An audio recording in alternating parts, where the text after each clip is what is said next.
Welcome to the Legacy Leaders Podcast. Are you doing the best for your client to help them create their legacy? Are you creating a plan that goes far beyond finances to help people ensure that it becomes the driving force behind all decisions? On this podcast, hosts Katie Beth and Stan Miller will help you with growing your practice and your clients' peace of mind. Together, they bring the best and brightest minds to share with you how to help your clients develop their best legacy. And now, here are your hosts, Katie Beth and Stan. Welcome to the Legacy Leaders Podcast with your hosts, Stan Miller and Katie Beth. Our guest today is the founder and CEO of Lift Enablement and the author of the #1 best-selling book, Revenue Acceleration Framework, Doug Davidoff. Doug, thank you so much for joining us. We are really excited to have you on the show today. Thanks for having me. I'm excited as well. Been looking forward to this for a while. Awesome. So you have kind of a unique background. Take just a few minutes and tell our listeners who may not know your story a little bit about your background and kind of what got you into this industry, what inspired you to write the book. Tell us how this journey unfolded for you.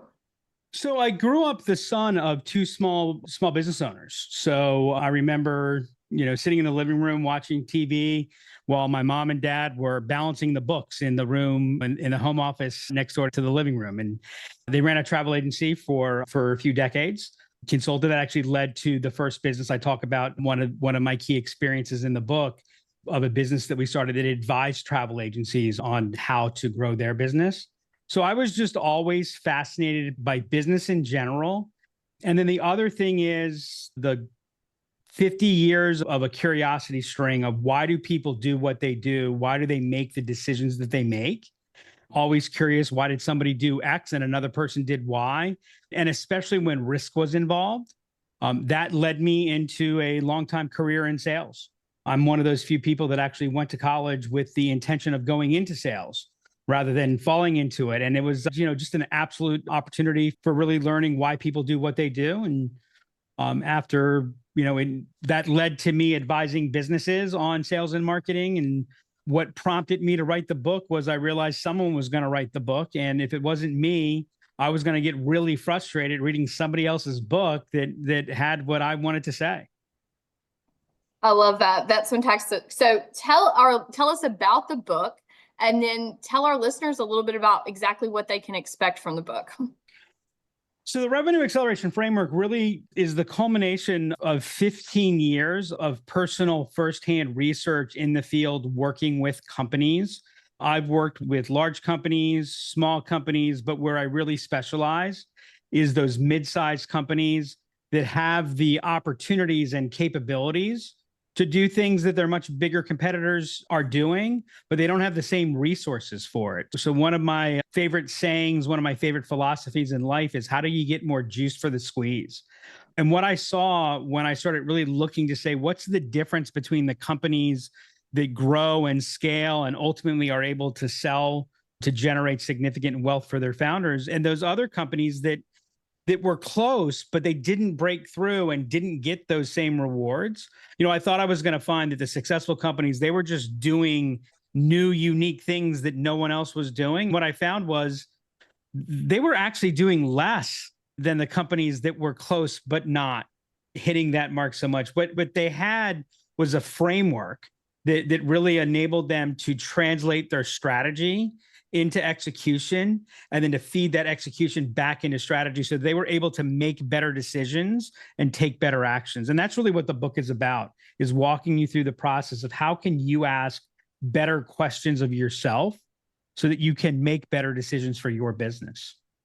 That's great. Kind of the business version of work smarter, not harder, I guess. Yes, very much. I love that. So in the book, you talk about 5 major trends that you noticed that really determine kind of the winners versus the not quite there as far as business goes. You don't have to give us all your secret sauce, but what are some of those trends and how have you seen that affect these different companies?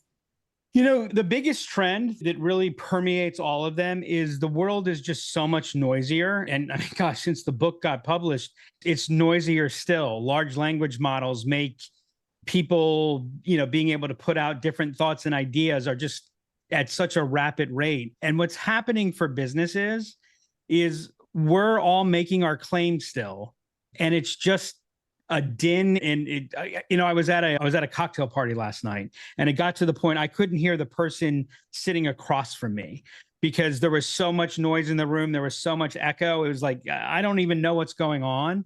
And it struck me. I'm like, yeah, this is what it's like to compete in the world of sales and marketing today. And what the companies that are succeeding are doing is they're bringing focus where other people are just trying to bring brute force, and where others are just doing more and more and more. They're super attuned to who is my customer. I talk about it in the book that the most important question that a business can answer is, who do we want to be a hero to?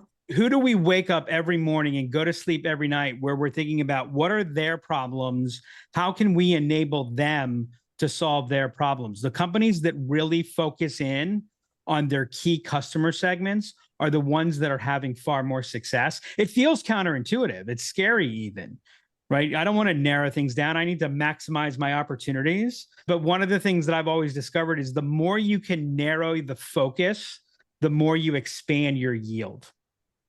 That is so interesting. I'm thinking about this, and Stan might agree with me on this one. I'm thinking about this as it applies even to our world, the estate planning world. Even in the work that we do, there are so many different, when you asked that question a second ago, it really resonated with me of who do we want to be a hero to? There are so many different people groups. Is it veterans? Is it people about to retire? Is it young families? There are so many different groups out there. And so I love the clarity that comes from asking that question. That is incredible. Stan, what are your thoughts? Yeah, I have a lot of thoughts about this. This just seems, like uniquely relevant to me today. So I'm really glad we're having this conversation. And I'm curious, I want to drill into this by asking you, what are the key components of the framework? Get the importance of the framework, but don't leave me hanging. What's in there? So the framework starts off with strategy. What is your go-to-market strategy? And that's all about understanding, who do you want to be a hero to? Who's your customer base? What's your ideal client profile? What are your economics? What are the economics of your business? The first thing I got taught when I went into sales is that sales is a numbers game. And I don't think it's fair to dilute sales to being just a numbers game, but it is absolutely a game where numbers really matter. And candidly, the most shocking discovery I've had working with hundreds of businesses, hundreds and thousands of businesses, is how few really understand their numbers, how few really understand the economics of their business. And it's hard to make profitable decisions if you don't understand what drives your profit. So that's a really important element. And then what's your sales model going to be? How are you going to translate your ideas, your products, your services so that people are able to buy them, and they're able to buy them as effortlessly as possible? That strategy then drives structure. There's 4 critical elements of structure. It's the system design. Like, a large part of the book really gets into systems thinking for small, mid-sized businesses. The way to think about systems is every system is perfectly designed to get you the results that you're getting right now. So whatever results you're getting, you've got the system in place for that. If you want to change the results, you have to change the system that your business is operating in. And that means often looking at the tools that you're using. The technology is becoming increasingly important for businesses that want to grow. And then the last part of structure is, what's the scoreboard? What are the key metrics that are really driving the actions that you're taking? I think of the score, and I share this quote in the book. If you want to understand the importance of keeping score, just watch any group of 12-year-olds playing any game. Before and after someone says, "Hey guys, let's keep score." Right? And so how are you keeping score? Where you're keeping score is really going to drive so many of the behaviors that you're taking, so many behaviors that your people are seeing as well. That then drives your processes. So what is your MO? What is the way? So, like, my company's Lift. We talk internally about the Lift way. There are certain ways that we do things that drive our processes, our methodologies, and our process. That then ultimately drives the performance or the execution and the performance of the organization. So that middle level of structure and methodology is really the cardiovascular system of your business. It's where the strategy gets translated into execution, and execution is able to feed back into strategy. By the way, strategy is one of those words that we use all the time and everyone means different things. Let's make it real simple. Here's what strategy is. What's the way you go about making the decisions for the actions that you and the people in your organization take, right? That's the strategy. That should drive execution. And then as people are doing things, you've got to continue to make decisions. How are you getting the data and the insight to be able to make better decisions to really build a virtuous loop that leads to greater iteration and greater progress? Yeah. So how do you do that? And that's just really seriously, because the whole idea of creating systems for your business, if you haven't done that, what do you do? Do you go find templates somewhere? I mean, do you sit down with a blank computer screen and start typing? How do you come up with those systems and then get them installed in your business? How do you do that? So I think the first thing to understand is we all are operating in a system. So we don't have to create the system. There's a system that's there. One of the questions that I ask a company when we're doing process design and system design with them, the first thing I'll ask is, so tell me, how do you go about finding, attracting, and winning good, profitable customers? How do you find, attract, and win good, profitable customers? And then I start drawing, right? We do this, we do. And I mean, my first discussion with them, it's like a Rorschach test. Ultimately, I've got bubbles everywhere, things are moving around. And then I put it out and I go, okay, is this how it lays out? And whiteboards are great for this. Moleskin notebooks are great for this. And just start somewhere. How do you do that? The best place is to start. For some people, getting a template is wonderful. The thing that scares me about templates is that it tends to restrict our thinking sometimes because we end up copying. But look, I'd love to see a template because I'll riff off of that. Remember, no two systems are identical, right? So one of the questions is, what are you doing that's different? What are you doing that's going to work for you? It's like choosing who the right customer is. The right customer is, whoever happens to fit your model and what you're interested in and what your company is dedicated to. You can find that system for you as long as it's clear and you're committed to it.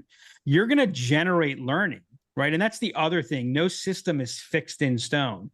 Take an action, get a result. Is that result what you expected? Is it not what you expected? What did you learn from the process of taking the action and getting the result? Apply that to the next action that you're going to take. I'm going to do this because I think I'm going to get that. And just keep following that. And if you take an action, get a result, learn from it, and apply, and you just go through those 4 steps again and again, you'll have your system design. You'll see acceleration. You'll see greater profitability. Is this what you help your clients create? Yeah, we help them create it, and we help them build out the systems or build out the tool set to support the system. So what does that process look like? If somebody called you, first, how do you determine if they're the right fit for you as a client? And then if they are, what action steps do you take? How long does it take? What does that look like? So we go through an interview process with a prospective customer. We'll typically do an assessment of their current situation. I find that assessments are super valuable regardless of where somebody is. It's kind of like going in and getting a physical. We're always going to learn something from there. The right customer for us is more of a psychographic profile for us than it is a demographic profile. Companies that are committed to growth. So the way we look at what we talk about committed to growth is we talk about the double, right? So they want to, it's imperative that they double the size of their business in the next 3 years. And then they want to double it again in the next 3 to 5 years, right? So we're looking for companies. For us, we live in a world increasingly mid-market. So for us today, 20 salespeople and larger, growing at 25% per year, looking to transform their situations. Those are all things that kind of say this is the right customer for us. But the underlying process that we follow really would be the same regardless of, it's kind of like estate planning, right? The legal documents are legal documents, but the young married couple is buying something very different than the elder person who just sold their business and, unlocked the one big wealth gain that they're going to experience, right? The documents are the same, but what's being bought are very, very different. So again, it's very much looking at it through that lens. I just walked into a mental cul-de-sac and forgot what I was going to say next. Yeah, so I'm hearing not startups, but you're looking for the mid-sized company that's already achieved some plateau, and your skill set sounds like is moving them to higher plateau faster. Correct. That's, what I talk a lot about force and friction, and where we focus is this discipline that's now called revenue operations, which really says, okay, what are we doing? Every time you take an action, you're creating friction. How can my son actually, when he was much younger, took a speed and agility class. And there was one kid in his class, it wasn't my son, who was pretty fast. And I was shocked by what the coach told him. He said, you need to slow down. And I thought, okay, wait a second. This doesn't make a lot of sense, right? This is a class where we're supposed to get speed. How can you be moving too fast? But then he showed on film, right? If you watch the great sprinters, you see very little body movement. They don't get in their own way. That's a lot of what we do, is we really look to see, okay, what is a company doing? How are they doing it? Where are they creating their own traps? Where's the friction? And how can we get better alignment within their systems? Which, by the way, often involves slowing down so that they can speed up. I talk about it. Are you focused on speed, which is only a measurement of how fast you're moving? Or are you focused on velocity, which is a measurement of how much progress are you making over time? So in the time we have left, I'm going to ask if this is appropriate without revealing names. Do you have a couple success stories that you can share with us? Yeah, one of my favorite success stories was a logistics company. I talk about them in the book. When we met them, they had been a very successful company, and they had just come to the conclusion that they had traditionally grown 30 to 40% per year. And the previous 3 years, their growth rate was about 15%. So they were doing okay. The problem was their margins were getting compressed. Because they had got much bigger, they were operating in an environment where their competitors were much stronger, right? So they were beginning to see some customer churn. So while they were still doing okay, they had really hit that plateau, exactly what you thought. And they were like, okay, well, we need to become a different type of company. How can we lock in a 10 to 15% growth rate to basically tread water and make, I had an advisor early in my career who told me, he said, if you're not growing 10 to 15% per year, you're going to get smaller over time, just because the nature of what happens with your customers and things like that. So that's kind of that tread water. Well, what we found was their underlying sales structure, that's really what they had outgrown. They had people that were doing everything. And what we did was we helped them. We took a look at the technology that they were using, which was outdated. We updated the tech stack. So we implemented a new CRM with them, which gave them better data, was able to track the actions that they were taking. And we restructured the sales organization to move into more vertical disciplines. And instead of being one big company, they started operating as 5 much smaller companies. And in the time that we worked with them for 5 years, they grew 300%. Their profits were up 500%. And that involved with them still reinvesting in their business at a higher rate than industry average. Yeah. Well, that's got to be fun to see, right? That was fun.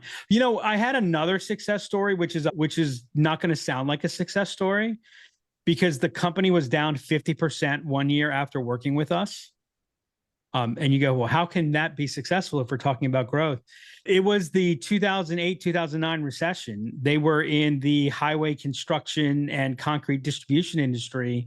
And one of the things that we talked to them about was really understanding what your core business is, right?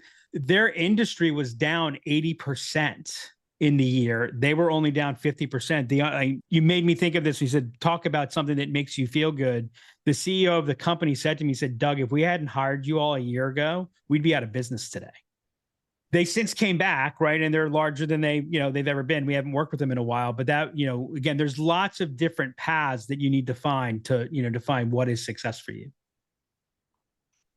Great story. I love hearing that. Yeah, that is great. Those were, as soon as you mentioned the year 2008, everybody in the business world internally cringes. We all know that was the year that I graduated from college. So a really fun market to try to jump into and launch a career. Lots of fun with that.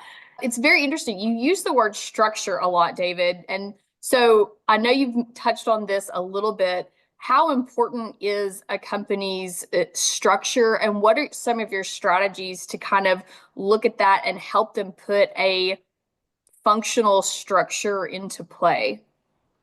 So the way I think about structure is it's the invisible hand that guides all actions. And the problem with structure for most companies is the structure is invisible.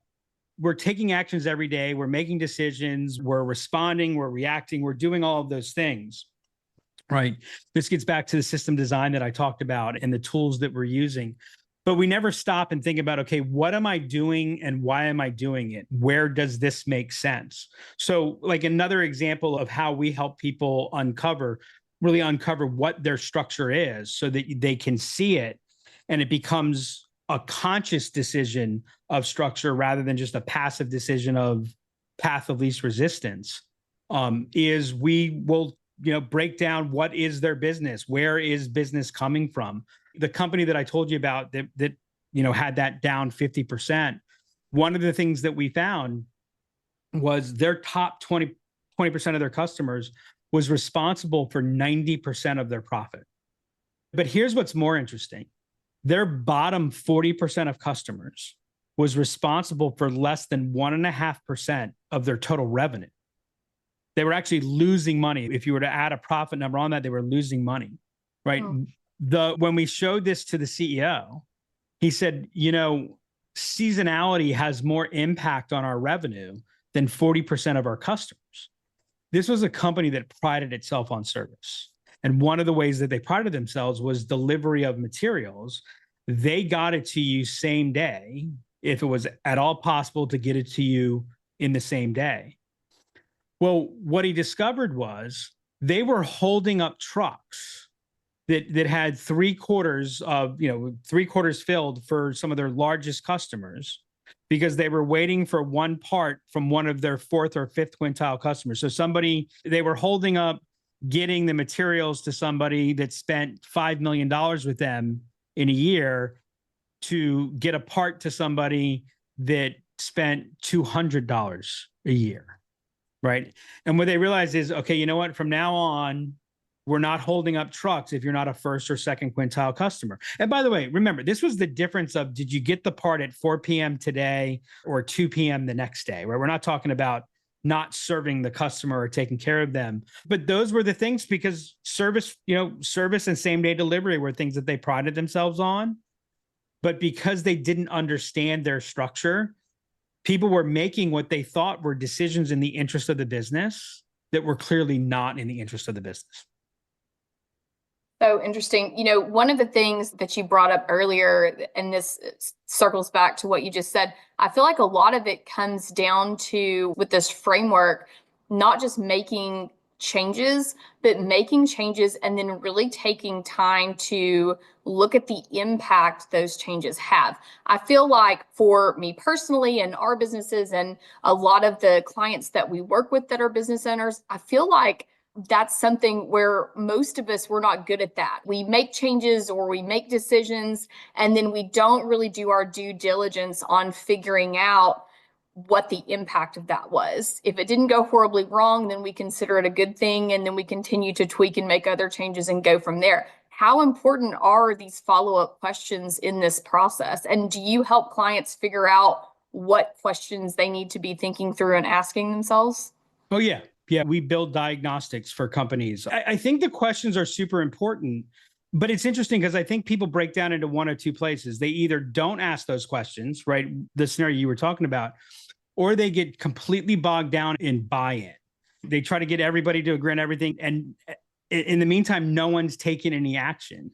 When you make this a cycle and you anticipate what's going to happen, take an action, learn, anticipate, act, learn, it becomes something that just becomes really natural. It doesn't take a lot of time.